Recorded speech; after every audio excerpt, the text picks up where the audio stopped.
That's right, hiring a photographer is a risk. However, I'm going to share with you 6 things that you can do to lower the risk to hire you. Welcome to White House Studios and my Business of Photography channel. My name is Rosh. This video is part of a series of 31 videos that I'm recording in the month of May to help you think differently about developing and growing your photography business. So how is hiring a photographer a risk? Well, the first thing that I think a lot of people think about, including myself, is the cost. Hiring a quality photographer can be rather expensive. I mean, the fact is, hiring any high quality service can be rather expensive. And when the price gets to a certain threshold, it becomes more and more of a risk.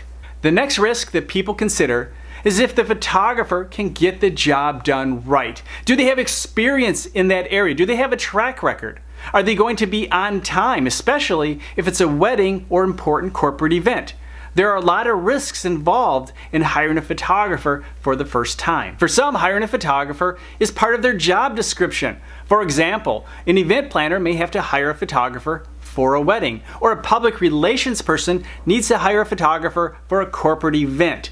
And quite possibly, people need to hire photographers for their boss. So they need to make sure they hire the right photographer. And in many cases, price is not as important as them looking good for making the right choice. Hey, if you're curious, check out the next video. It's about how much does it cost to start a photography business. One of the ways I lower the risk to hire me as a photographer is through the use of my pricing system, per image pricing. Now, I'm not going to get into the details here. I have a number of videos on pricing and even per image pricing, even one in this video series.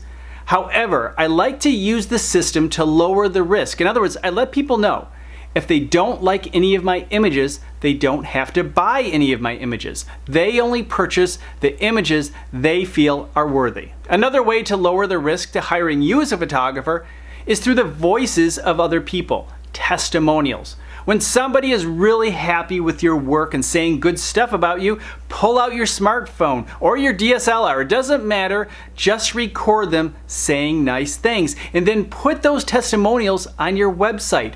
When people see a lot of positive testimonials and real people saying nice things about you, that lowers the risk to hiring you. Your portfolio on your website is another tool to help lower the risk to hire you, because when prospects see the work that they're actually looking for on your website within your portfolio, they have more confidence, and this lowers the risk to hiring you.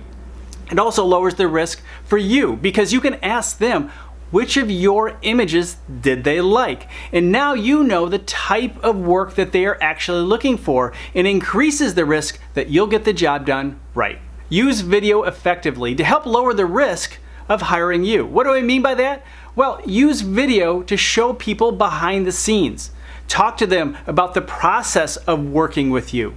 Show them some results. In other words, give them every bit of information you possibly can about your world of photography.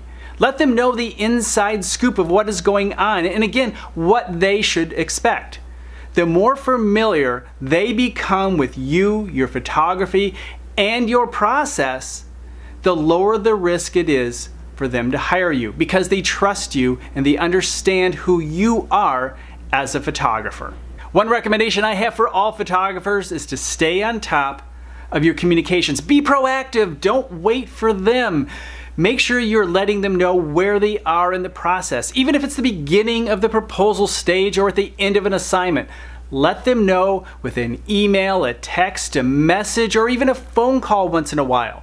The key is to get them comfortable with you and show them that you are on top of the situation. You are in control and you know what's going on, and you're going to guide them all the way through, which increases trust in you. By increasing the trust, they're more likely to hire you, and even more important, more likely to rehire you or refer you. Social media is another way in which you can lower the risk for people to hire you because they can take a peek behind the curtain. Take a look and see, are you a helpful person?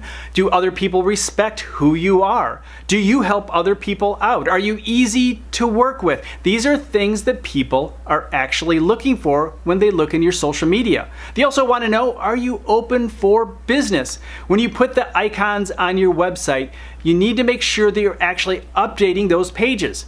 When is the last time you updated your Facebook business page? If it's been 6 months, it doesn't show that you're active. Rather than if you had posted once a week, at least they know you're still working as a photographer and you're still active in the community. Hey, I'll see you in the next video.